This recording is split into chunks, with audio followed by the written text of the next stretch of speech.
Hi, it's time for the next installment of Bible Rocks videos. I had a couple technical glitches, so it's been a couple days, but I think that this should be able to go just fine. It's Saturday, and tomorrow is the day that we celebrate as Palm Sunday. It's also called the Triumphal Entry. That's the day when Jesus came into Jerusalem through the Eastern Gate. And that's where one of the famous statements is, because when they told Jesus to tell the crowds to be quiet, he said, if they're quiet, even the stones would cry out. So we tend to think of the gravel, we tend to think of the stones that would have been in the road, but let's take a look at some possibilities on this. Now first, the Eastern Gate that you can see here, this is the Eastern Gate of Jerusalem looking from the Mount of Olives. You notice that the gate is closed up now. This was also called the Golden Gate, and it's referred to by those things. That's where Jesus went in on Palm Sunday, the triumphal entry. He was riding on a donkey that had never been ridden before, which was prophesied in Zechariah 9:9. Now, if you've ever tried to ride a horse or donkey that's never been ridden, they don't cooperate. But you see, what happened with Jesus is because he was the creator, the donkey cooperated just fine. In Zechariah 9:9, it said the Messiah would come riding on a colt, an unbroken donkey. And he did. He came in that way. But then it was closed up when Jerusalem was conquered at one point. Ezekiel chapter 44, however, says that the gate is going to be closed, will remain closed until Messiah comes again. And so when Jesus returns again, that's when the gate will be opened. At this point, this hillside is covered with graves. It's covered with, it's a cemetery. But of course, when Christ returns, cemeteries are not going to have much use, are they? Because they'll be empty.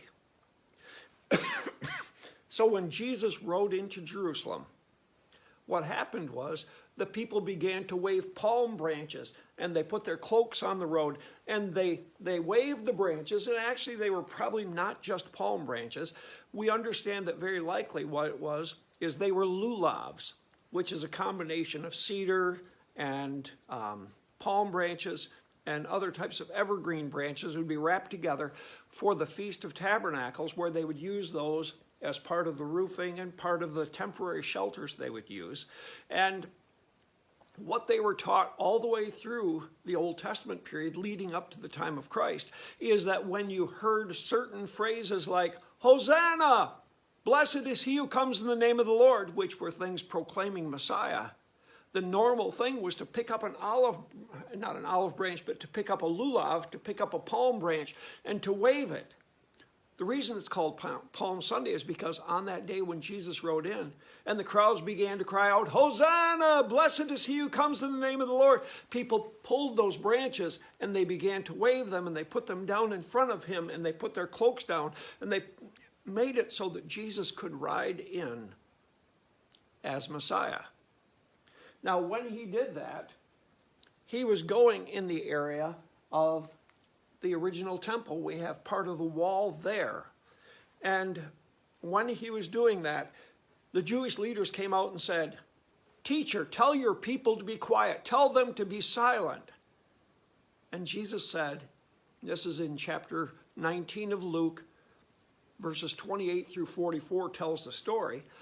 But what he said was, even if I tell them to be quiet, the stones would cry out.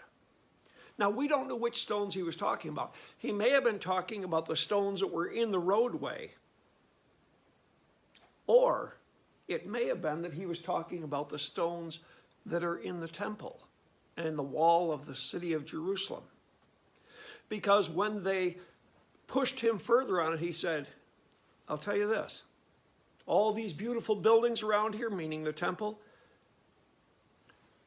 there's going to soon come a time when none of those stones will be standing. These buildings will be dismantled, which is actually what happened in 70 AD. And Jesus said it was going to happen because the Jews had rejected him. So when Jesus said, all the stones will cry out, We don't know whether it was the natural stones or whether it was the stones. Now, if you go to Jerusalem today, they are trying to reconstruct part of the wall because there are all sorts of stones that have been lying in rubble since the time of Jesus. And you can actually see these stones. This is a picture from last year that I took. All creation longs for the restoration of the world that'll only happen when Jesus returns, when he comes again. So was it the stones of the ground that were crying out, or was it the stones of the temple that are right here that had fallen when the temple was destroyed and when Jerusalem was sacked in 70 AD? I don't know which stones Jesus was talking about, probably both of them, because all creation longs for the day when Jesus will be honored as a creator that he is. Do you honor him now as God?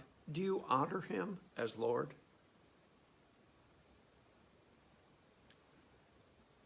When Christ returns, every knee will bow, every tongue will confess.